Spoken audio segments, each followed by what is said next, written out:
मेरे प्यारे दर्शकों को दीपक चौरसिया का नमस्कार। मैं एक बार फिर हाजिर हूं न्यूज नेशन पर आपके सबसे पसंदीदा डिबेट शो देश की बहस के साथ।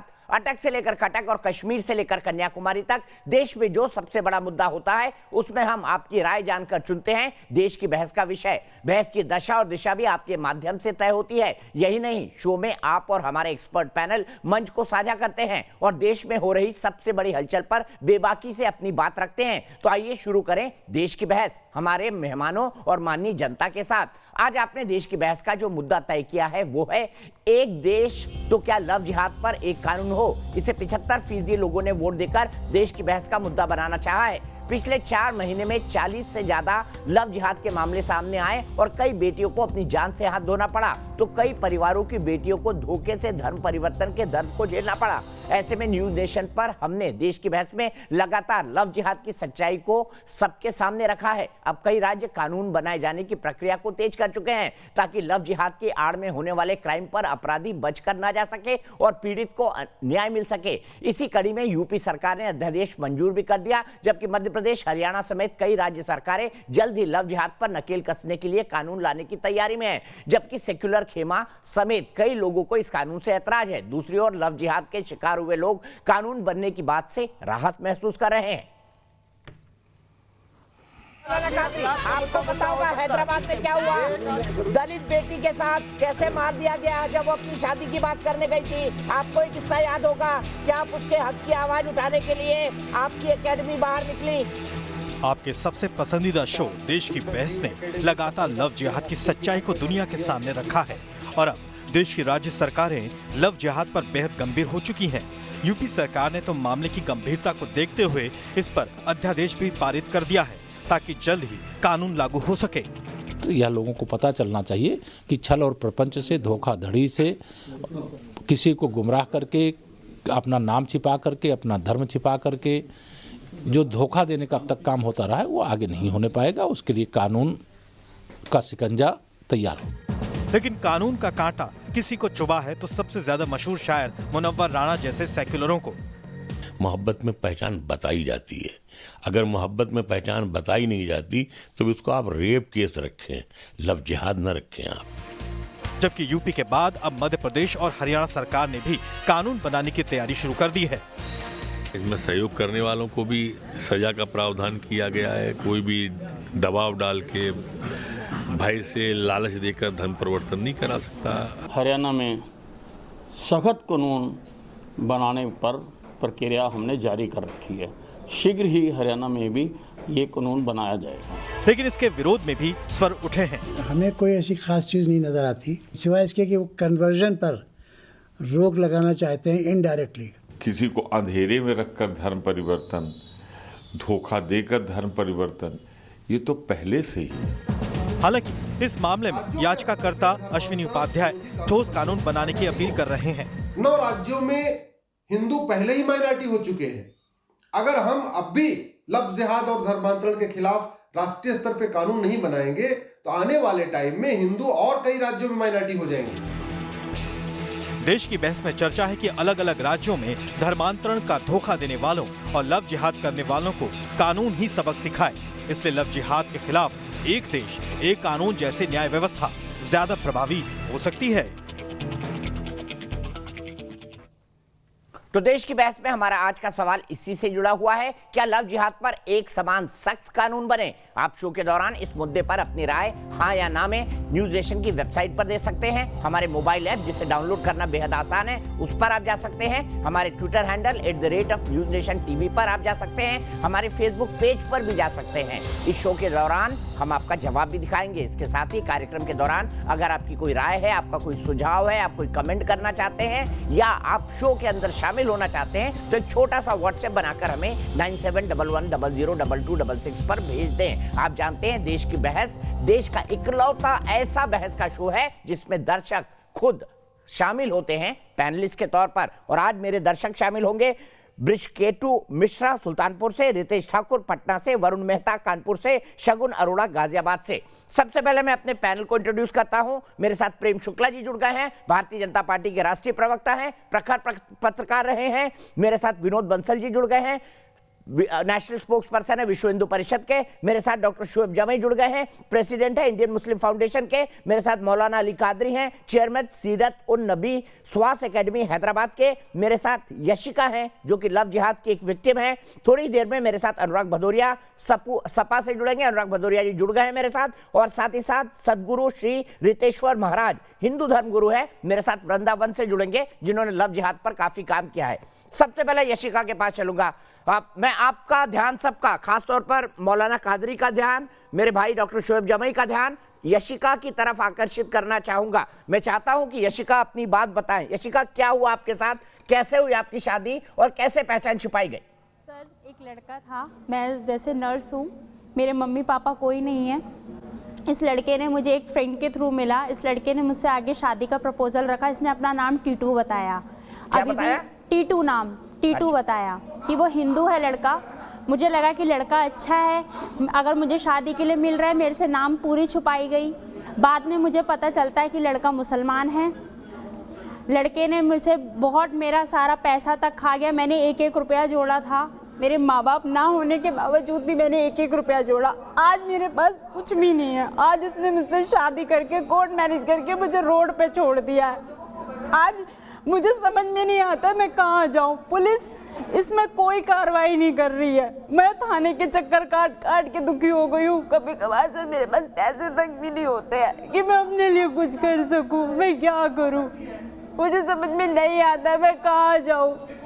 मेरे तो कोई घर भी नहीं है, मैंने धर्म और बदल लिया है सर। मेरे से तो कोई और हिंदू भी शादी नहीं करेगा। मैं कहाँ जाऊँ? आपको क्या बताया उसने? आपने पूछा नहीं आपने मुझसे अपना धर्म क्यों छुपाया? तब क्या जवाब था टीटू का? इसने बोला कि सब लोग मुसलमानों को बुरा बुरा कहते हैं, बट मुसलमान ऐसे हैं नहीं, मुसलमान बहुत अच्छे हैं, तुम ऐसे मत समझो। मैंने कहा जब ये मेरा शारीरिक शोषण भी करा, इसने मेरा हर चीज़ से मुझे कर दिया, फिर मुझे बाद में समझौता करके इसके घर में रहना पड़ा। जब मैं घर में रही तो इन्होंने मुझे मारना पीटना शुरू करा। इनकी मम्मी ने मेरी गर्दन तक दबाई। 1 महीना रखने के बाद मुझे घर से निकाल दिया। 17 जुलाई 2020 को मेरी शादी हुई।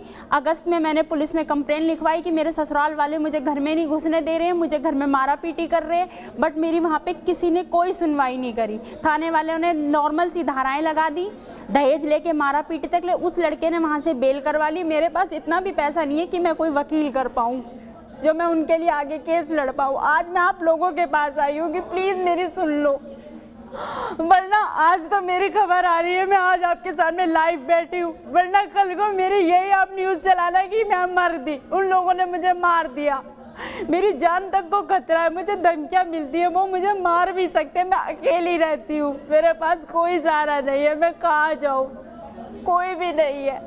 आप ये बताएंगे यशिका, ये टीटू का परिवार करता क्या है, और जब आपसे इन्होंने पैसे मांगे तो आपने क्यों दे दिए? कमाई तो आपकी थी, आपने क्यों दे दिए उनको अपने पूरे पैसे? सर, मेरे पास 1,10,000 का बैंक का स्टेटमेंट नहीं है। कभी इनकी मम्मी कहती थी कि मुझे ज्वेलरी लेनी है, कभी कहती थी शादी से पहले उन्होंने मेरा बैंक नील कर दिया, मुझे सब कुछ बर्बाद करके छोड़ दिया। अभी अपने बेटे की दूसरी जगह शादी की प्लानिंग कर रहे हैं मुझे हटा के। मुझे बताइए, जब आपको उसने कहा कि वो इस्लाम का है, इस्लाम से जुड़ा हुआ है, मुसलमान है, उसने अपनी पहचान छुपाई थी, तो आपने पूछा कि आपने पहचान क्यों छुपाई थी, और सर, क्या मैं हिंदू रह के आपसे शादी नहीं कर सकती? सर, इन्होंने मुझे डांट के चुप करा दिया। अब आप ये बताइए, मुझे परिवार चाहिए था, मुझे फैमिली चाहिए थी। मैंने जब मुझे ये पहचान पता चली, मैं क्या करती? मैं चुपचाप से इनके घर में रहने लगी। इनकी सब चीज़ें, मुझे सिर्फ परिवार चाहिए था। मैंने तो इनका मुसलमान होना भी एक्सेप्ट करा, बाद में मुझे घर से निकाल दिया गया, मारना पीटना, हर रोज़ बदतमीज़ी करनी, मेरा गला तक दबाया। कभी इसकी मम्मी मुझसे दहेज की मांग करती थी कि पैसे लाओ पैसे लाओ पैसे लाओ। मैं कहाँ से लेके आऊँ? मेरे पास अब कुछ नहीं बचा, मेरे अकाउंट में बिल्कुल पैसे नहीं है। मैं अपना अकाउंट स्टेटमेंट दिखाने को रेडी हूँ। अच्छा यशिका, ये भी बताइए, जब उसने कहा मुसलमान बुरे नहीं होते, आप मुसलमान बन जाओ, किस संदर्भ में उसने बात कही थी? सर, इनके घर वालों ने मुझे कंटिन्यूसली मेरे पे दबाव डाला कि आप नमाज़ पढ़ो। सर, मुझे नमाज नहीं आती समझ में, मैं हिंदू हूँ, मुझे नमाज समझ में नहीं आती। मैंने इनको बोला तो इन लोगों ने मेरे संग बदतमीज़ी करनी शुरू करी घर में। मुझे घर से निकाल दिया गया, मेरा नाम बदल दिया गया आलिया रिजवी। यशिका सिंह से मेरा नाम आलिया रिजवी रख दिया गया यशिका सिंह से। मैं समझ सकता हूं आपका दर्द। यशिका, आप 1 मिनट रुकिए और मैं गारंटी लेता हूं कि आज से आपकी जितनी लीगल कंसल्टेशन की फीस लगेगी, वो मैं लड़ूंगा, वो मैं दूंगा, और आपका केस यशिका मैं लड़ूंगा। मेरे पास कुछ भी नहीं है सर, मैं आपका केस लड़ूंगा यशिका, मैं आपका केस लड़ूंगा। अश्विनी उपाध्याय जी भी बैठे हुए हैं, आपको किसी चीज की कोई कमी नहीं होगी। सबसे पहले कादरी साहब, अली कादरी साहब, मैं आपसे जानना चाहता हूं, क्या आप अब भी मानते हैं लव जिहाद नहीं होता है? लव जिहाद होता है, लव जिहाद हर चीज में होता है। लव जिहाद करने के बाद लोग लड़कियों को छोड़ देते हैं, जैसे आज मुझे छोड़ा गया है, मुझे कोई घर नहीं मिला हुआ, आज मैं रोडों की टक्करों में टक्करें खा रही हूँ, मेरा कोई सहारा नहीं है। पुलिस वाले भी बोल देते अब तो तुमने शादी कर ली है, धाराएं नॉर्मल लगेंगी, कुछ नहीं होगा, सालों साल तक केस के चक्कर काटोगी कोर्ट के, कोई सुनवाई नहीं होगी तुम्हारी। ठीक है यशिका, एक मिनट रुकिए। मौलाना अली कादरी, आप बोलते थे ना लव जिहाद के लिए कानून बनाने की कोई जरूरत नहीं है, शायद इसलिए जरूरत है, प्रत्यक्ष को प्रमाण की जरूरत नहीं होती, आप क्या बोलेंगे? आप बोलिए। साहब, अभी भी कानून लव जिहाद पर नहीं बना है, धर्म परिवर्तन पर बना है। आप यूपी का जो अध्यादेश आया है उसको जरा पढ़ लीजिए। तो आपको स्वागत करना चाहिए, फिर स्वागत करिए उसका स्वागत करिए भाई। अगर राहुल रफीक बनकर शादी करेगा, अगर राहुल रफीक बनकर शादी करेगा तो भी जेल में जाएगा, अगर राहुल रॉबर्ट बनकर शादी करेगा तो भी जेल में जाएगा। इससे आपको क्या दिक्कत है बताइए मुझे? आपको इस बेटी के आंसू नहीं दिखाई दे रहे? पता होगा आपकी बेटी थोड़ी हूं मैं, घर से निकली हुई हूं तकलीफ से। आज भी लोग मुझे गालियां देते हैं कि तुमने क्यों करी शादी, अब तुम झेलो। झूठा उसने मुझसे बोला, हर चीज में झूठ उसने मुझसे बोला, सह मैं रही हूँ। मेरी क्या गलती थी कि मैं परिवार चाहती थी, मुझे फैमिली चाहिए थी, मैंने इसमें शादी हुई मेरी, मैं क्या करूँ बताओ? आप लोग क्यों नहीं बन सकता कानून बनना चाहिए। बताइए मौलाना कादरी जी, बताइए आप। अपना सब कुछ छोड़ के, अपना धर्म छोड़ के, अपना नाम बदल के आप लोगों का सामना करती है। आप उसे निकाल के रोड पे छोड़ देते हैं। एक मिनट रुक जाइए, मैं आपके दर्द को समझ रहा हूँ, मैं आपके ही मुद्दे को आगे ले जा रहा हूँ, और पुलिस इस पर ये लव जिहाद वाली धारा लगाए, ये मेरी गारंटी है, मैं आपको ले चलूंगा पुलिस के पास। बोलिए मौलाना अली कादरी। देखिए साहब, अगर कोई नाम छुपाकर धोखा देता है तो कोई मजहब भी उसकी तायद नहीं करेगा, उस बात की इजाजत नहीं मिलेगी। मेरा ये बहन से एक सवाल है कि ये बहन ने अभी कहा, सवाल भी आप बहन से पूछेंगे, टीटू से नहीं पूछेंगे, टीटू से नहीं पूछेंगे, जो टीटू रिजवी टीटू बन के सवाल भी बहन से पूछेंगे। शर्म आनी चाहिए मौलाना अली कादरी, माफ कीजिएगा इन शब्दों का इस्तेमाल कर रहा हूँ, सवाल भी आप बहन से पूछेंगे जो रो रही है, आपको उसी को विक्टिम बनाएंगे आप, ये आपकी टेंडेंसी है। आपको शर्म नहीं है, आप बेशरम हो गए हैं। आप सर बेशरम कौन है? ये नेशनल टेलीविजन पर पूरा देश देख रहा है, एक बच्ची रो रही है, उससे सवाल पूछ रहे। आप लोगों ने आपको टीटू रिजवी की गलती नहीं दिखती? फसाद बर्पा किया है, कुछ जिहाद को डिफेंस करते हैं टीवी पे बैठ के।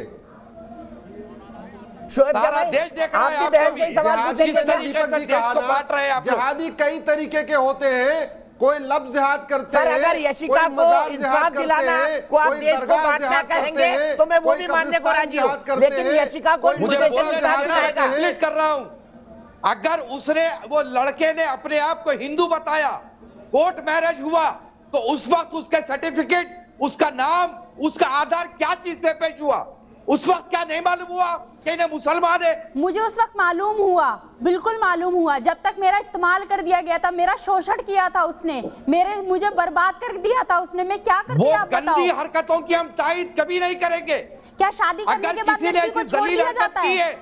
उसको यकीनन सजा देना चाहिए। तब भी आप सवाल इस बहन से ही पूछेंगे, तब भी आप सवाल इस बेटी से ही पूछेंगे। विनोद बंसल जी, फिर प्रेम शुक्ला जी पूछेंगे, और आपका सर झुकाना अनुराग भदौरिया जी बनता है। क्या शादी के बाद लड़की को छोड़ दो, घर से निकाल दो, उसे मारा पीटो, ये सही है? ये कहाँ का न्याय है? आप मुझे बताइए। हम कभी तायद नहीं करेंगे उस बात की। अगर किसी महिला पर जुल्म होता है, अरे आप क्या तो 3 तलाक बोल के अभी तक निकाल देते थे? क्या बात कर रहे हैं कादरी जी? आप क्या तो तलाक बोल के निकाल देते थे? आप क्या बात कर रहे हैं? महिला पे जुल्म की बात कर रहे हैं। विनोद बंसल जी, फिर प्रेम शुक्ला जी। दौरी के नाम पर महिला को जान से मार दिया जाता, उसके लिए भी सबसे सख्त कानून बना इस देश में। आपको ये भी पता है मौलाना अली कादरी, और डावरी हिंदू में है तो मुसलमानों में भी। विनोद बंसल जी, अमल का होता, दीपक जी मौलाना साहब शायद आज मैं आपको कितनी जिंदा ऐसी दिख रही हूँ हिंदू तो आप मेरे से महिलाएं सवाल हैं कर रहे जो हैं। डौरी की भेंट चढ़ गई। कभी सर, अभी जाकर यशिका उनको की बात का पूछे जवाब दीजिए। मुंह में अगर दही आज जम मैं गया है जिंदा आपके। हूँ, मैं आप आपसे बेटी से ही सवाल तो आप पूछ रहे मेरे से सवाल विनोद कर रहे अंकल जी हैं। जल्दी मेरी कुछ नहीं लाश जवाब होती दीजिए, तो क्या प्रेम मुझसे शुक्ला यही जी के सवाल पास जाना है। करते? मुझे मार दीपक दिया जी, जाता, मुझे धमकियां आज दी गई, मुझे याशिका गर्दन की दबाई बातों गई पे मेरी। बीच में बोलने की हिम्मत नहीं हो रही। उस वक्त वास्तव में कहाँ थे आप लोग? आज ये बेटी याशिका जिस तरह से आपने डिबेट में बिठाई है, इसकी बातों को लेकर के मेरे कंठ में से आवाज नहीं निकल रही। वास्तव में आज मैं इतना चाहती तो शर्म मैं आनी चेहरा चाहिए। छुपा के आती, बट मैं ये इतना- चेहरा दिखाने आई हूँ क्योंकि मेरी जिंदगी बर्बाद हो चुकी है पूरी तरह।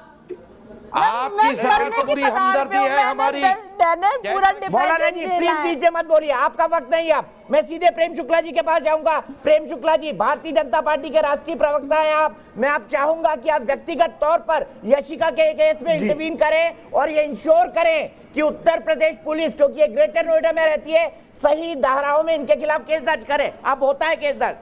लोग बोलते थे ना इस कानून की जरूरत नहीं, हमारा आईपीसी काफी है, शायद इसलिए इस कानून की जरूरत निश्चित तौर पर जो लॉ जिहाद के जिहादियों के खिलाफ, देखिए लॉ जिहाद का जीवंत उदाहरण यशिका सिंह का मामला, इस बहन के साथ, इस बेटी के साथ जिस तरह से छल पूर्वक, बल पूर्वक ठगी करके इसके जीवन को बर्बाद किया और बर्बाद करने वालों को दंड का भागी बनाना, यह हमारा एक नागरिक के रूप में दायित्व है और निश्चित तौर पर इस दायित्व का निर्वाह करने में कोई संकोच नहीं होगा।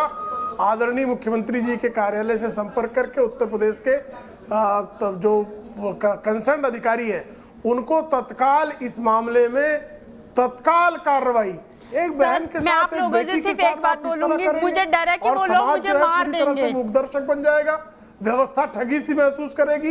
ये बिल्कुल स्वीकार्य नहीं है। इस यशिका सिंह को न्याय दिलाना हिंदुस्तान का राष्ट्रीय दायित्व है। सामान्य नागरिक को जिस तरह से छल कर किया जा रहा है, एक सामाजिक मनोवृत्ति जिसके पीछे है, एक सामाजिक मनोवृत्ति को राजनीतिक आकाओं ने जिस तरह से संरक्षण दे रखा है और इस संरक्षण का जो दुष्परिणाम हम सब भोग रहे हैं, ये संतरास है कि एक लड़की को टीटू बनकर कोई आता है, ठगता है, शारीरिक शोषण करता है, आर्थिक शोषण करता है और उसको अकेले छोड़कर, और अभी ये बहन रो रही है कि इसकी जान को खतरा है और उसके बाद व्यवस्था पूरी तरह से लचर है। सर वो मुझे इस लचरता पर शर्मिंदा हूं मैं, इस लचरता पर शर्मिंदा होना चाहिए पूरी उत्तर प्रदेश की यशिका में व्यवस्था को और तत्काल इसको न्याय सुनिश्चित किया जाना चाहिए और यह न्याय सुनिश्चित करने के लिए लॉजिकल कंक्लूजन तक ले जाऊंगा। ये मेरा आपसे वादा है, हर तरह से फालतू बातें नहीं करता करना, यह इस समय का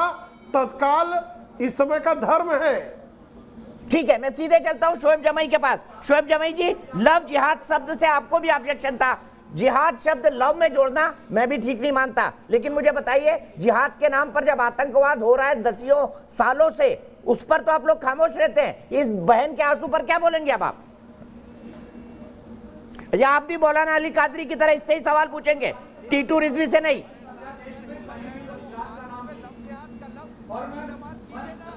नहीं, आप पहले से फ्री परसेप्शन बना लेते हैं, ये अच्छी बात नहीं है ना। पहले तो मैं अपनी बातें रख दूं, फिर आप परसेप्शन बनाई कि क्या मैं चाहता हूं।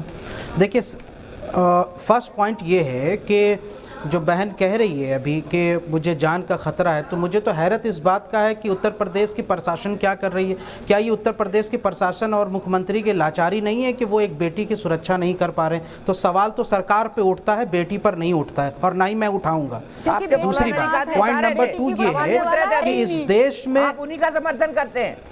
मौलाना अली कादरी पूछ रहे थे, बताइए बताइए आपको पहचान मैं नहीं तो मिली बेटी क्या? के साथ बताइए बताइए आधार कार्ड नहीं देखा क्या? प्यार करने के पहले शोएब जमाई आधार कार्ड देखते हैं क्या? मुझे बताइए ना, प्यार करने से पहले शोएब जमाई किसी का आधार कार्ड देखते हैं? दिल देने से पहले आप आधार कार्ड देखते हैं या पासपोर्ट देखते हैं? आप मौलाना कादरी से सवाल पूछ रहे हैं या शोएब जमाई? शोएब जमाई से पूछ रहा हूँ। दीपक जी, अरे भाई, आप जब शोएब जमाई से सवाल पूछ रहे हैं तो शोएब जमाई मौलाना नहीं है। पहली बात, जन अधिकार पार्टी का राष्ट्रीय प्रवक्ता हूं, सामाजिक और राजनीतिक आदमी हूं, तो आप वैसे ही सवाल पूछिए, मैं डेटा की बुनियाद पर जवाब दूंगा। दाढ़ी रख के और मुझे कटवा के वही बनते हैं आप। 90% लोग मेरे दर्शक मुझे टेक्स्ट करते हैं कि मौलाना शोएब जमाई को मत बुलाया करिए आप। देखिए ये बोलते हैं, मैं हकीकत बता रहा हूँ आपको। मंदिर से लेके तिलक लगाता था, मैं इसकी फोटो दिखा सकती हूँ। दिखाइए तिलक याचिका। वाली फोटो फोटो ये दीजिए, मैं perception दिखाता हूं। change तिलक कीजिए ना। लगाई हुई फोटो ये दीजिए, मैं perception तिलक दिखाता लगाई हूं। हुई फोटो मैं दिखाती हूँ। ठीक है, दिखाइए, आप दिखाइए। शोएब जमाई बोलते रहिए, यशिका के कैमरे को जूम इन करिए, तिलक लगाई हुई फोटो दिखाइए। बोलिए शोएब जमाई। रुकिए,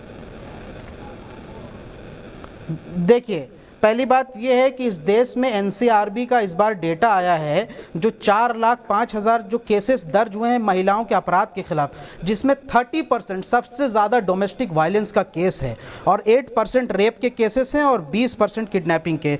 तो मैं ये समझता हूँ कि ये एक डोमेस्टिक वायलेंस का केस है। हालांकि रसिका को पता था कि वो लड़का मुसलमान है, उसके आधार कार्ड से उसको पता चल गया था जब रजिस्ट्रेशन। ये डोमेस्टिक वायलेंस का केस है और इसको अपराध की तरह लेना चाहिए। डोमेस्टिक वायलेंस में उनको बंद आधार कीजिए। कार्ड देखने वाले, प्यार में आधार कार्ड देखने वाले देख लीजिए, तिलक लगी हुई फोटो देखेंगे। शोएब जमाई, आपने प्यार किया था, आधार कार्ड देखा था या स्कूल लिविंग सर्टिफिकेट मांगा था? जरा ये भी बता दीजिए, क्या मांगा था ये बता दीजिए आप जरा। नहीं, ये बस शर्म नहीं आती ये आप तो लोगों को। शहनवाज हुसैन साहब और मुख्तार अब्बास नकवी से पूछिए ना। सर, सैफ अली खान की शादी में भी कोई दिक्कत नहीं है करीना पूछिए ना, आप मुझसे क्या और पूछते हैं? गौरी खान की शाहरुख से शादी में कोई दिक्कत नहीं है। दोनों ने एक दूसरे से पहचान नहीं छिपाई। टीटू बन के तिलक लगा के नहीं गया, कलेवा पहन के नहीं गया सैफ अली खान कि मैं हिंदू हूँ, मुझसे शादी कर लो। लड़की को घर से भगा नहीं दी गया, इंटर रिलीजियस मैरिज को ये कानून भी नहीं रोकता है। अभी बहुत अच्छा आप दिखा लोग रहे हैं। झूठ का प्रचार करिए। मैं डेटा के बुनियाद पर कह रहा हूं। उत्तर प्रदेश की सरकार ने ही अभी एक आईजी रेंज, कानपुर के आईजी रेंज मोहित अग्रवाल के नेतृत्व में एक एसआईटी का ये गठन किया था, जिसमें 14 इस तरह के केसेस जिसमें मुसलमान लड़के थे और हिंदू लड़की थी उसकी जांच की। उन्होंने अपनी रिपोर्ट दी और कहा कि कोई साजिश का एंगल नहीं है, किसी फॉरेन फंडिंग का कोई एंगल नहीं है। हाँ, अपराध जो है, एसआईटी कई बनी जगह पे थी, अपराध। ये उसमें उत्तर 14 प्रदेश में की से 11 एसआईटी की सही पाए रिपोर्ट है। गए। इस तुम्हें शर्म एसआईटी नहीं के आती रिपोर्ट राष्ट्रीय के बारे चैनल में पे क्या झूठ बोलते हुए? 14 में से 11 सही पाई गई। शोएब जमाई, आप ये और जहां तक बहन की बात है, राष्ट्रीय प्रवक्ता है, उनसे दुनिया में हर आदमी झूठा है, वो रिपोर्ट भी झूठी है, सिर्फ शोएब जमाई सच्चे हैं जो दाढ़ी रखते हैं और मुझे कटवा के रखते हैं। अभी कानपुर आईजी रेंज की दीपक जी, आपकी डिबेट के बाद दूसरी बात यह है कि कानपुर आईजी रेंज की रिपोर्ट आपको नहीं पता है। एसआईटी की रिपोर्ट में क्या आई है? एसआईटी की रिपोर्ट में कहा गया कि कोई साजिश नहीं है, बाद में खुद नोएडा पुलिस कमिश्नर से बात या करूंगा, फिर कोई फॉरेन फंडिंग नहीं बहन के है। आप खिलाफ इसको साजिश मत कहिए, बल्कि ये अपराध है और अपराध की नजर से देखा जाना चाहिए। ऐसे कई मुस्लिम लड़कियां होगी जो हिंदू घरों में शादी हुई है, वहां पर डोमेस्टिक वायलेंस हो रहा है।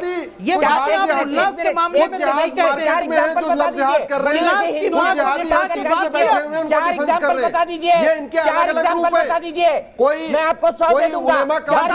कोई मौलाना काउंसिल बन के, कोई जनरल पार्टी बन के, कोई सूफी काउंसिल बन के, वैशाली की बेटी गुलनाज की मां को बिठा के पैनल में पूछिए कि उसकी बेटी के साथ क्या कर रहे थे। वो हिंदू लड़के उसको शादी का जबरन झांसा दे रहे थे, दबाव बना रहे थे, शादी नहीं की तो पेट्रोल डाल के जला दिया। ये हकीकत है सर। 2050 उसको में क्या यहाँ पे कहेंगे? सेकुलरिज्म खत्म करना, उस केस को क्या कहेंगे? वैशाली वाले केस को यहाँ भारत में शरिया लागू करना, गुलनाज की मां को बिठाएंगे पैनल पे, भारत की सभी बहन बेटियों को बुर्के में कैद करना, ये जवाब भी देंगे। ठीक है, मैं सीधे अरे भैया मैं क्या बता दे रहा हूं, आप लोगों का जितना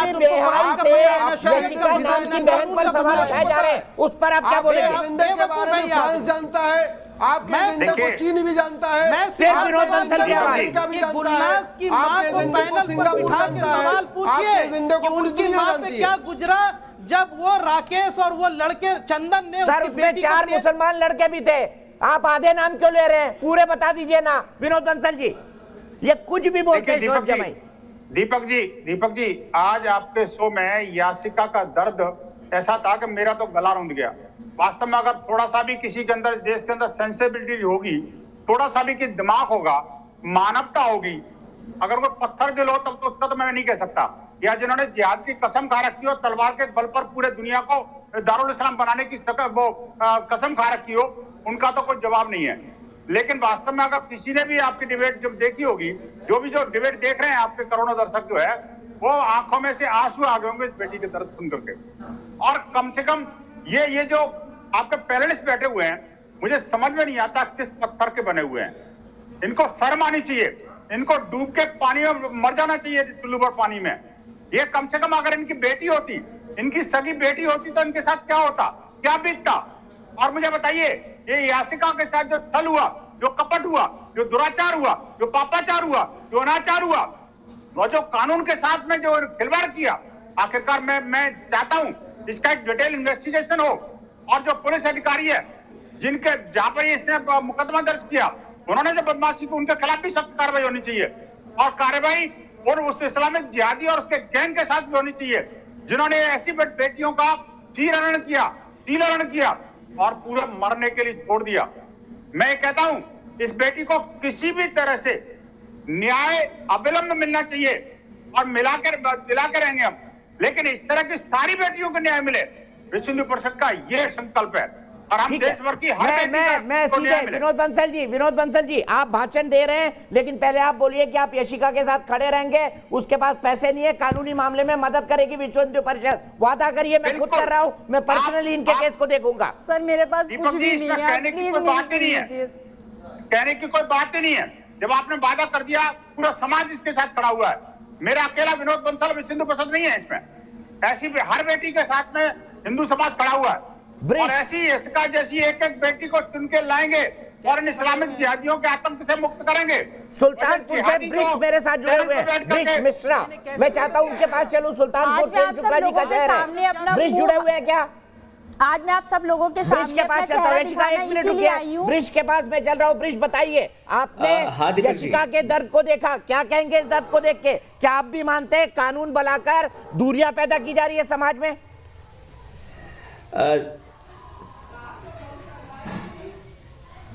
बिल्कुल नहीं। हमारे माननीय मुख्यमंत्री जी ने जो ये कानून बनाया है दीपक जी, वो सराहनीय है और उसकी बहुत जरूरत है हमारे प्रदेश को, हमारे देश को। एक गैर मुस्लिम जो औरतें हैं, इनको मुस्लिम पुरुषों के द्वारा षड्यंत्र किया जाता है, उनका शोषण किया जाता है और इस तरह के अध्यादेश की बहुत सख्त जरूरत है, न कि हमारे प्रदेश में बल्कि पूरे हिंदुस्तान में इसकी जरूरत है। ठीक है, मैं सीधे चलता हूं। बहुत बहुत शुक्रिया, आपके पास परेशान है। मैं सीधे चलता हूं इसी सवाल को आगे बढ़ाने के लिए। मेरे साथ कानपुर की एक पीड़िता भी जुड़ गई है। यशिका की तरह मैं उनका सार्वजनिक नाम नहीं ले सकता क्योंकि उसमें कुछ लीगल दिक्कतें हैं, शायद वो नाबालिग है। मैं सीधे चलता हूं उनके पास। बताइए कानपुर में क्या हुआ था? और लोग कह रहे हैं कि कानपुर में तो ऐसी कोई घटनाएं हुई नहीं, और अगर हुई तो षड्यंत्र नहीं था इनके पीछे। क्या आपको नहीं पता एक ही मोहल्ले में ये सब हुआ? बताइए, आप खुल के बताइए आज बहन।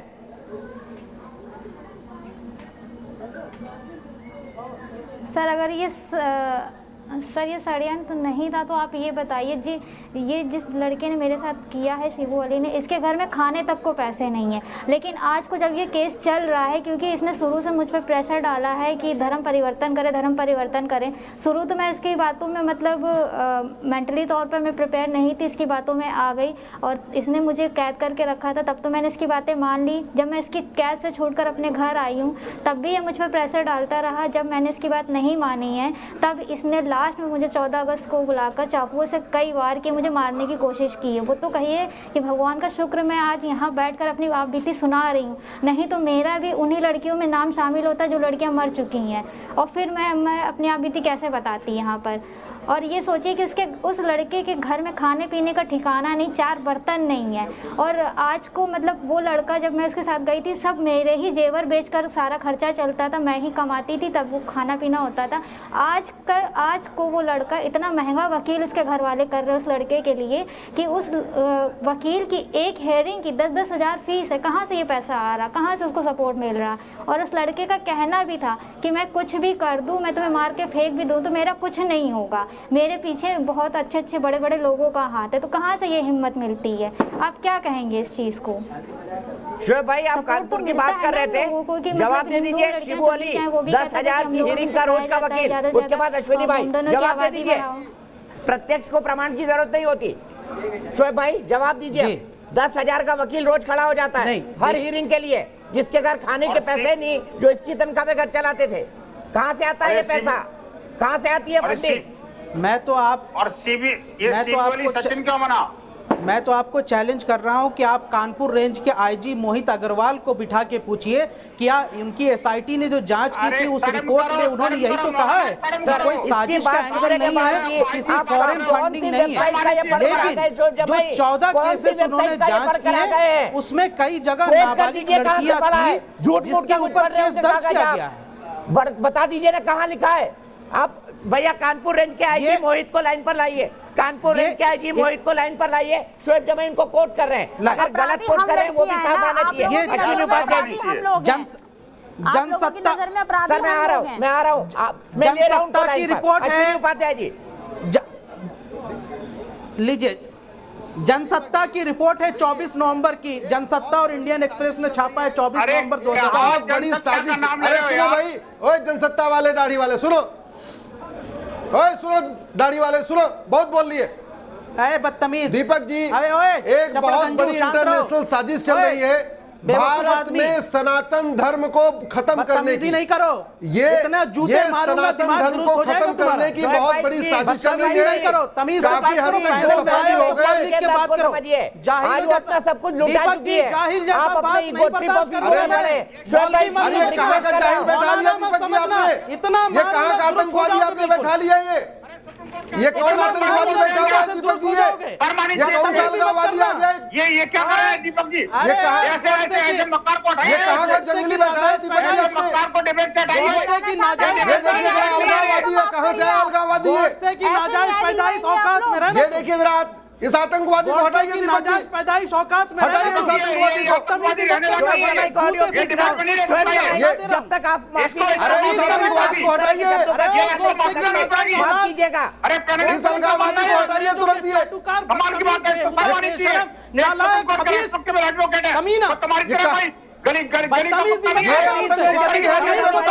आप तभी बोलेंगे,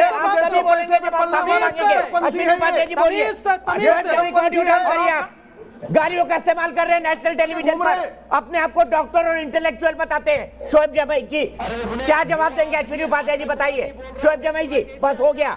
दीपक जी शोएब जमाई को माफी मांगनी पड़ेगी इसमें जी। जब तक वो माफी नहीं मांगेंगे उनका ऑडियो नहीं अब होगा। बोलिए। उनके बारे में इस तरह की बदतमीज भाषा का प्रयोग कर रहा है। हमें नहीं लेना ऐसे बदतमीज लोगों को बढ़ाओगे तो ठीक है। मैंने क्या डाउन कर दिया। मैं सीधे चल रहा हूँ अश्विनी उपाध्याय जी के बाद। अश्विनी जी क्या है ये?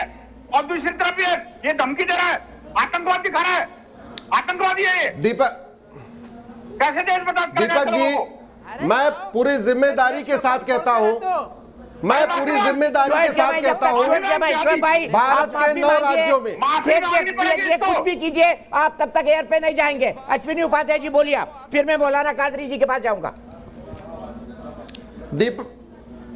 दीपक जी पूरी दुनिया से इन्होंने सनातन को खत्म कर दिया। 58 देशों में जहां सनातन धर्म चल रहा था आज वहां पे नमाजें पढ़ी जा रही हैं। भारत के भी 9 राज्यों में इन्होंने सनातन धर्म को खत्म कर दिया। 9 राज्यों में हिंदू माइनॉरिटी हो गए। अब जो 20-22 राज्य में बचे हुए हैं पूरी इनकी प्लानिंग चल रही है और 2 प्लानिंग है, एक जनसंख्या विस्फोट, दूसरा धर्मांतरण। मैं आपको दिल्ली में आपको रोहिंग्या कॉलोनी में ले चलता हूं, बांग्लादेशी घुसपैठियों की कॉलोनी में ले चलता हूं। एक रोहिंग्या 15 से 20 बच्चे पैदा कर रहे, एक बांग्लादेशी 15 से 20 बच्चे पैदा कर रहे। ये इनकी एक साजिश चल रही है। इनको पता है एक बार हमारी वोट की ताकत बढ़ जाएगी, ये हम संविधान भी खत्म कर देंगे, हम यहां से सेकुलरिज्म भी खत्म कर देंगे और हम फिर तलवार के बल पे, सत्ता के बल पे, शासन के बल पे मजबूर कर देंगे या तो भारत छोड़ के चले जाए या तो इस्लाम कबूल कर ले। ये इनकी साजिश चल रही है कि 2050 में भारत में शरिया लागू करना है। करते हैं प्रेम शुक्ला जी, अश्विनी उपाध्याय जी कह रहे हैं आपकी पार्टी क्या आपके नेता की इस बात को सही मानती है? विनोद जी मैं 1 मिनट आ रहा हूं आपके पास। देखिए अश्विनी उपाध्याय जी जो बात करें उनके पास अनुभव होगा और हर किसी को अपना अनुभव जो है प्रकट करने का अधिकार है। सबसे बड़ा संकट है कि देखिए जो मोहल्ले के सहयोग से जन्मी संतानें हैं उनकी भाषा इतनी बुरी होती है, इतनी अभद्र होती है और उस भाषा का दुष्परिणाम टेलीविजन को झेलना पड़ता है। जिस तरह का भाषा का प्रयोग कुछ देर पहले हुआ, ये क्या बताता? लव जिहाद के आपने 2 जीवंत किस्से रख दिए। एक जीवंत दो एक यशिका सिंह और दूसरी जो अनाम हमारी बहन बैठी हुई हैं, इन दोनों ने जब अपनी पीड़ा व्यक्त की तो उस पीड़ा पर संवेदना व्यक्त करने की बजाय जिस तरह से अभद्र अमर्यादित अपशब्दों का खुल्लम-खुल्ला प्रयोग हुआ। अब अश्विनी उपाध्याय जी को जूता मारने की औकात शोएब जमई में है क्या? डॉक्टर शोएब जमई की औकात है क्या कि अश्विनी उपाध्याय को जूता मार लेंगे? लेकिन टेलीविजन पर आपने मंच दे दिया है तो जूता मारने की बात कर रहे हैं। अगर हम लोग भी अगर अपनी शक्ति पर आमादा हो जाएं तो पिस्सुओं की तरह लोगों को जो है निपटाया जा सकता है, लेकिन नहीं। हम लोकतंत्र में विश्वास करने वाले लोग हैं, संविधान में विश्वास करने वाले लोग हैं, सभ्य समाज में विश्वास करने वाले लोग हैं, सभ्य विमर्श में विश्वास करने वाले लोग हैं। उन्होंने मोहित अग्रवाल को कोट किया, आपने कहा कि मैं मोहित अग्रवाल को फोन लगा देता हूं, कैसे भाग खड़े हुए। यानी इनके पास लॉ जिहाद पर आप सीधे जीवंत मामले पेश कर रहे हैं, उसके बाद भी इनका इंकार और अपशब्द और गालियां और अभद्रता। अगर इसको ये अपनी सामाजिक शक्ति समझ रहे हैं तो इस सामाजिक शक्ति को समझने से इनको बचना होगा। नहीं बचेंगे तो समाज सामने से भी जागृत है, उसकी प्रतिक्रिया होगी, और प्रतिक्रिया होगी तो निर्दोष बेचारे उसमें पिसते हैं। तो ये लोग जो हैं जिस तरह से सामाजिक टकराव, सामाजिक वैषम्य, सामाजिक जो है संकट पैदा कर रहे हैं। अब महिलाओं को कोई अधिकार ही नहीं होना चाहिए। यशिका सिंह को न्याय पाने का अधिकार क्यों नहीं होना चाहिए? और कोई अगर उसके साथ छल करता है तो उसके चूंकि इनके संप्रदाय का है, चूंकि इनके संप्रदाय का है, इसलिए मजहब के आधार पर ये अपराधी के साथ खड़े हो जाएंगे, ये आतंकवादी के साथ खड़े हो जाएंगे, ये ठग के साथ खड़े हो जाएंगे। लेकिन न्याय जिसके साथ खड़ा है, निर्दोष जो है, जिसके साथ समाज ने खड़ा होना चाहिए, उसके साथ नहीं खड़े होंगे। ठीक है, और उस पर जो है वो सब इंटेलेक्चुअल कहलाएंगे। और हम पत्रकार, हम बड़े लोग, आप जैसे लोग जिनको इस्लामिक स्कॉलर कहते हैं, लोगों को भ्रम होता है ये विद्वान होंगे। ये विद्वान नहीं है, ये तो जहालत की जो है जीवंत प्रतिमूर्ति है। ठीक है, मौलाना अली कादरी जी, आपने दो यहाँ पर एग्जाम्पल देखे, कानपुर की बहन का भी देख लिया। अब कुछ कहना चाहेंगे? क्या आपके विचारों में कोई परिवर्तन आया है? क्या इनको भी आधार कार्ड लव करना था या पासपोर्ट? देखिए दीपक जी, जिस लड़की के साथ ज्यादती हुई, जुल्म हुआ, यकीनन हम उसके साथ हैं। आप जिस तरीके से अभी कहा ना कि उसको जो कानूनी इमदाद देंगे, मैं आपसे वादा कर रहा हूं, जो कोई भी महिला पर जुल्म हुआ है, एकेडमी की जानिब से मैं तैयार हूं पूरी कानूनी इमदाद देने के लिए। और एक बात ये कहूंगा कि आप शोएब जमाई का ऑडियो बंद कर दो, उनको जिहादियों को पैसा देना बंद कर दो, उसके लिए सपोर्ट देना बंद कर दो, उनको मस्जिदों में प्रतिषेध करना बंद कर दो, उनको पैसा देना बंद कर दो, उन जिहादियों को लीगल एड देना बंद कर दो, उन जिहादियों को कम से कम बहन बेटियों के इज्जत के साथ खिलवाड़ करने से बाज आए। ये सिखाइए कुछ कुरान की सोच अच्छी आए तो अगर हो एक बात तो उनको समझा दो। विनोद भाई, हमें कोई पैसा नहीं चाहिए, मेरी बहनों को कोई लीगल एड नहीं चाहिए। आपके जैसे लोगों की लीगल एड जो है वो भी खतरनाक होगी। मौलाना, हमें किसी तरह की लीगल एड की जरूरत नहीं है। अपने जिहादियों को समझा लो, नहीं तो उनका अंत समय निश्चित है। याद रखना, मैं आपको चैलेंज कर रहा हूँ, आज मैं चैलेंज कर रहा हूँ, या तो अपने इस्लामिक जिहादियों को, इस लिहाज में बात मत करिए, आप लोग बैठे इस लिहाज में बात मत करिए। लेकिन मौलाना अली कादरी, मुझे अफसोस इस बात का है, जब बेटी बहन यशिका ने अपनी कहानी सुनाई, अपनी दुख भरी कहानी सुनाई, तो आप टीटू रिजवी पर सवाल नहीं कर रहे थे, आप सवाल यशिका पर कर रहे थे। मुझे इस बात का दुख है। इसी बीच में मेरे साथ सदगुरु श्री रितेश्वर महाराज जुड़ गए हैं, जो लव जिहाद पर काफी काम कर चुके हैं, उनका भी वर्णन लेंगे। शोएब जमाई, आप माफी मांग लेगा मन बना लीजिए। मैं सीधे रितेश ठाकुर के पास पटना चलता हूँ। रितेश, क्या कहेंगे इन दोनों बहनों की बात सुनकर?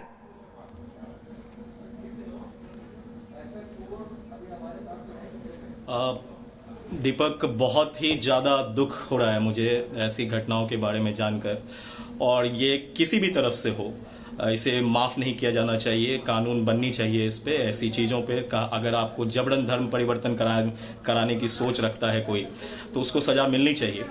और जिस तरह से स्टूडियो में बहस चल रही है, अभी मैं देख भी रहा हूँ, बहुत अफसोस होता है कि इस तरह बहस इस तरफ नहीं मुड़ना चाहिए, गाली गलौज तक नहीं जानी चाहिए। बहुत सीरियस मैटर आपने उठाया है आज, और किसी भी धर्म का कोई भी रहे, चाहे वो कोई मोहम्मद हाफिज टिंकू बन जाए, या टिंकू कोई है जो मोहम्मद हाफिज बन जाए या रॉबर्ट बन जाए, जैसा कि आपने शुरुआत में कहा, किसी को भी माफ़ी नहीं मिलनी चाहिए। और ये सीरियस इशू है, इस पे सबको गहनता से सोचने की जरूरत है। समाज बड़ी विचित्र जगह पे पहुंच चुका है, जहां एक मैं रितेश, मैं भी यही बोल रहा हूँ कि मजहब के आधार पर डिफेंड मत करिए, किसी और को आपत्ति नहीं है। निगत भी मेरे साथ जुड़ गई है, महाराज जी भी मेरे साथ जुड़ गए हैं। मैं फिर एक बार से बहन के पास चलूंगा, कानपुर वाली के पास। भाई अभी ये कहा गया कि कोई साजिश नहीं है कानपुर में, कानपुर के ऐसे मामले एक के बाद एक क्यों सामने आ रहे हैं? आप क्या कह पाएंगे इसके बारे में, बताइए बहन।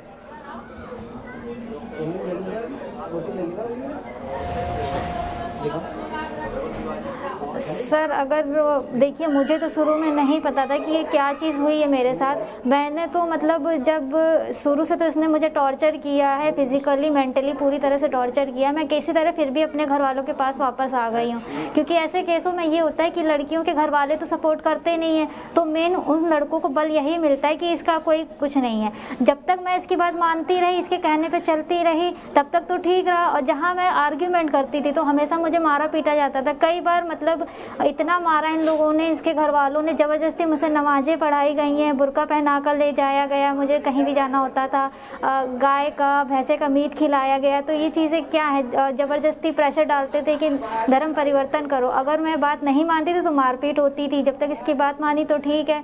जब मैं अपने घर आ गई तो बातचीत के बहाने इसने बुलाया, तब भी ये यही कहता रहा कि धर्म परिवर्तन करके मेरे साथ रहो।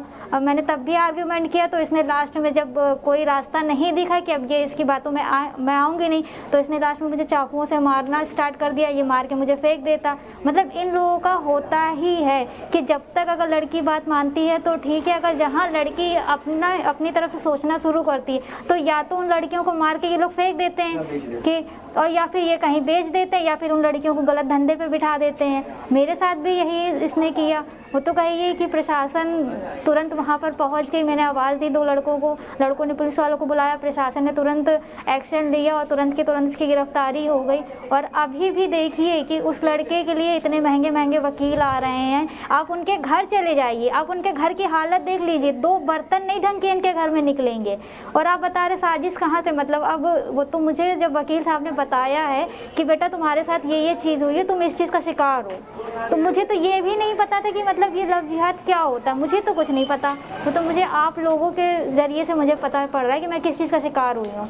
मुझे तो यही लगा कि हाँ, मतलब मेरे साथ धोखा हुआ है, मुझे जान से मारने की कोशिश की गई है। वो तो जब मैं हॉस्पिटल से 1 महीने बाद आई हूँ, तब भी मेरी हिम्मत नहीं थी कि मैं अपनी आप बीती बताऊँ। मुझे तो जब आप मीडिया वालों का सपोर्ट मिला है, मेरे वकील साहब ने सपोर्ट दिया कि बेटा अपनी आप बीती आप रखो, ताकि आगे चलकर जो लड़कियाँ हैं ये करने से पहले सोचें। और जब तक मतलब मैं बोलूँगी नहीं, मैं अपनी आप बीती जिंदा हूँ तो मैं अपनी आप बीती बता रही हूँ, वरना मैं मर गई होती तो किसी को ये भी ना पता होता कि क्या हुआ है।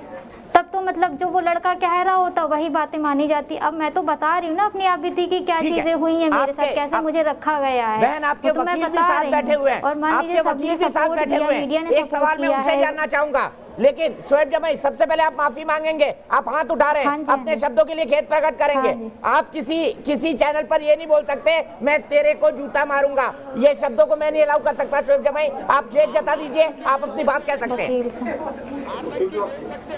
चेहरा इन्होंने प्रकट कर दिया। ठीक है, अगर मेरे शब्दों से कुछ आपको लगा आपत्ति तो मैं उस पर खेद जताता हूँ। मुझे ऐसा नहीं कहना चाहिए था, लेकिन अश्वनी उपाध्याय जी ने बहुत गलत तरीके से मुझे संबोधित किया, जिसका मुझे बुरा लगा, क्योंकि वो पहले से एक आदत बनी है कि कोई मौलवी है, कोई मुसलमान है तो आप बदतमीजी से बात करेंगे। ऐसा नहीं है सर, हम लोग राजनीति में हैं, आप पैनल में हैं, मैं आपकी इज्जत करता हूँ, आप हमारी इज्जत कीजिए। सबकी गरिमा है ना, सबका सेल्फ रिस्पेक्ट है। You can not hurt my sentiment, you can not hurt my self respect. उसकी इज्जत उतारोगे आप? अरे पीड़ित लड़की की इज्जत उतारोगे आप? दूसरी बात, पीड़ित लड़की, फिर यही बात बीच में बोल रहे हैं।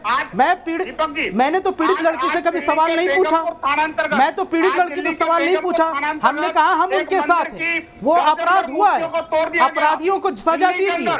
जिन्होंने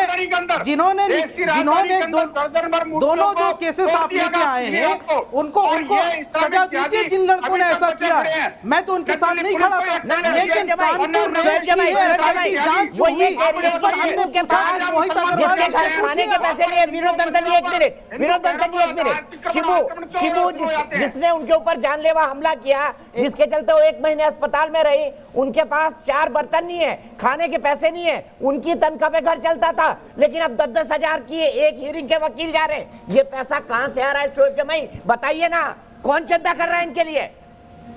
फिर इसे लव जिहाद ना कहा जाए तो क्या कहा जाए? मैं कह रहा हूं इतनी देर से कि मोहित अग्रवाल जी को फोन लगाइए। कानपुर रेंज के आईजी है मोहित अग्रवाल, उसके जरिए से ये खबर जनसत्ता ने 24 नवंबर को दी है। करवा के सुनवाऊंगा आपको, और अगर उन्होंने ये कहा है तो फिर मैं पूछ लूंगा कि बच्ची के साथ क्या तो चैलेंज कर रहा हूं। इसी को बोलते हैं वही सब कुछ बताएंगे, इसी को बोलते हैं चोरी और अरे वही सब कुछ बताएंगे कि साजिश है या नहीं है, तो भी आप साथ में खड़े होंगे। प्रत्यक्ष को प्रमाण की जरूरत क्या? और सीना जो मैं इतनी देर से कह रहा हूं कि कानपुर रेंज के आईजी को बुलाइए आप। निगत ये, लेकिन आप भाग जाते हैं बार-बार। कब छूटेगी इन लोगों की, मुझे इतना बता दीजिए बस। एक कोई बयान लेकर बैठे हुए हैं, एक बहन से सवाल पूछ रहे हैं मौलाना जी, बोल रहे हैं कि अच्छा आप ये जवाब दीजिए, आधार कार्ड देखा नहीं देखा? मुझे बताइए, प्यार करने से पहले कोई आधार कार्ड और ड्राइविंग लाइसेंस मांगता है क्या? शायद मौलाना जी मांगते हो, शायद शोएब जमाई मांगते हो, और पहले पुलिस वालों के पास जाते हो, मैं प्यार कर रहा हूँ, शायद वो मांगते हो, जैसे दीपक जी। बिल्कुल दीपक जी, असल में क्या है ना, कहा जाता है ना कि जगाया तो नींद से उसे जाता है जो सो रहा हो, किंतु अगर कोई सोने का नाटक कर रहा है तो उसे नींद से कैसे जगाया जाता है ये आप और हम कभी जान ही नहीं पाएंगे। असल में शोएब जमाई हो या बाकी पैनलिस्ट हो, इन्हें इस बात की जानकारी होनी चाहिए कि इस कानून में किसी भी धर्म, जाति या समाज का तो जिक्र है ही नहीं। ये तो व्यवस्थित रूप से जो संगठित क्राइम करते हैं, जो अपराध करते हैं, उनके खिलाफ ये कानून है। और मैं जानना चाहती हूँ कि आप लोग कब तक इसको डिनाई में रहेंगे, कब तक आप लोग इसको एकदम नजरअंदाज करते रहेंगे? इतनी बच्चियों की हत्या कर दी गई, खुलेआम सर में गोली मार दी गई निकिता की, चाहे और बेटियों का जबरदस्ती धर्म परिवर्तन कराकर उन्हें आईएसआईएस में शामिल कर दिया गया हो, या आज हमारे सामने लाइव 2 एग्जांपल, 2 बेटियां बैठी हुई हैं, पीड़िता बैठी हुई हैं, जिनके साथ इस तरह के गंदे और घिनौने काम करे गए कि उनसे झूठ बुलवाकर जबरदस्ती उनके साथ शादी करी गई और जबरदस्ती उनका धर्म परिवर्तन करने की कोशिश करी गई। कब तक हम इसे नजरअंदाज करते रहेंगे? दरअसल कोई भी कानून बनाना है या किसी भी अपराध को जड़ से खत्म करना है तो हमें उसको एक्सेप्ट करना पड़ेगा कि ये एक बहुत बड़ी चुनौती है हमारे हिंदुस्तान में। ये बहुत बड़ा घिनौना काम हमारे हिंदुस्तान में हो रहा है, और एक तरह से एक कुछ तरह के ऐसे जो लोग हैं जो जिहाद करना चाहते हैं, और अलग अलग तरह के जिहाद है। ये कोई एक तरीके का जिहाद नहीं है, जिहाद वो है जो मल्टीपल तरीके से करा जाता है, चाहे वो आतंकवादी के रूप में आकर करा जाए, चाहे किसी बच्ची को लव यानी प्यार का झांसा देकर करा जाए। मैं जानना चाहती हूँ कि जब स्पेशल मैरिज एक्ट है, जब संविधान आपको इस चीज की इजाजत देता है कि बिना धर्म परिवर्तन करे आप इंटरफेथ इंटर रिलीजन मैरिज कर सकते हैं, तो आपको धर्म परिवर्तन क्यों करना है? और आज जब हम इस जिहाद की बात कर रहे हैं तो दर्द सिर्फ उन्हीं लोगों के होता है, और आज वही लोग छाती पीट रहे हैं जो सीए के खिलाफ प्रदर्शन कर रहे थे, जो ट्रिपल तलाक के खिलाफ प्रदर्शन कर रहे थे। जिस प्रकार सीए के खिलाफ प्रदर्शनकारियों को आज तक उस 2 पन्ने के कानून में एक पंक्ति ऐसी नहीं मिली जिसमें लिखा हो कि हिंदुस्तानी मुसलमान को हिंदुस्तान से निकाल दिया जाएगा, उसी प्रकार इस कानून में इन्हें ना ही लव जिहाद जैसा लफ्ज मिलेगा और ना ही कोई ऐसा शब्द मिलेगा जिसमें लिखा होगा कि मुसलमानों के खिलाफ ये कानून है। अगर किसी हिंदू ने भी जबरदस्ती किसी का धर्म परिवर्तन कराया है तो आज भी उसके खिलाफ कार्रवाई होगी। और सबसे महत्वपूर्ण बात, मैं दीपक जी आखिरी 10 सेकंड लूंगी कि मैं मुसलमान हूं, बड़ी जिम्मेदारी के साथ कहती हूँ कि कल अगर मैं हिंदू बनना चाहती हूँ तो मेरे ऊपर कोई कानूनी कार्रवाई नहीं होगी, या फिर कोई भी हिंदू पैनलिस्ट अपनी मर्जी से मुसलमान बनना चाहता है तो उसके खिलाफ कार्रवाई नहीं होगी। जबरदस्ती अगर आप धर्म परिवर्तन करा है तो किसी भी व्यक्ति के खिलाफ कार्रवाई होनी चाहिए। जिन लोगों को आपत्ति है उनके दिमाग में जरूर कोई ना कोई षड्यंत्र है। ठीक है, मैं ब्रेक के लिए रुक रहा हूं, ब्रेक के बाद रिद्धेश्वर महाराज जी से बात की शुरुआत करूंगा। ब्रेक।